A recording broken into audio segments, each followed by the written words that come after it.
মনস্রিষা দাস পরিবারের সকল বন্ধুকে জানাই শুভ উল্টো রথযাত্রার অনেক অনেক শুভেচ্ছা ও অভিনন্দন। এখন ঘড়ির কাঁটায় ঠিক বিকেল 5টা। আমাদের বার্নপুরে রথযাত্রা শুরু হয়ে গেছে।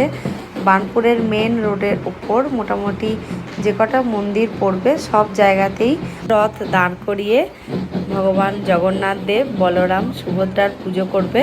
তারপরে আবার পুরো মেন রোড দিয়ে ঘুরে আবার জগন্নাথ দেব মন্দিরে প্রবেশ করবে।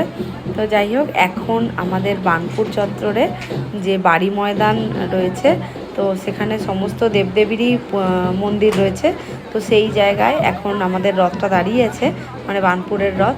তো সেখানে একটু ভগবানের জগন্নাথ দেবের আরতি করবে। যে সকল ভক্ত সমাগম এখানে রয়েছে তাদেরকে প্রসাদ দেবে। তারপরে হচ্ছে শান্তি জলেরও ব্যবস্থা রয়েছে, শান্তি জল দেবে।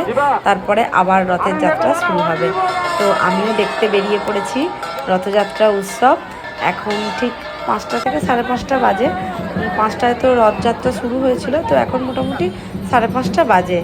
আর আমি তো দেখতে বেরিয়েইছি, আর তোমাদেরকেও একবার জগন্নাথ দেব আর বলরাম সুভদ্রাকে দর্শন করাবো আজকের দিনে।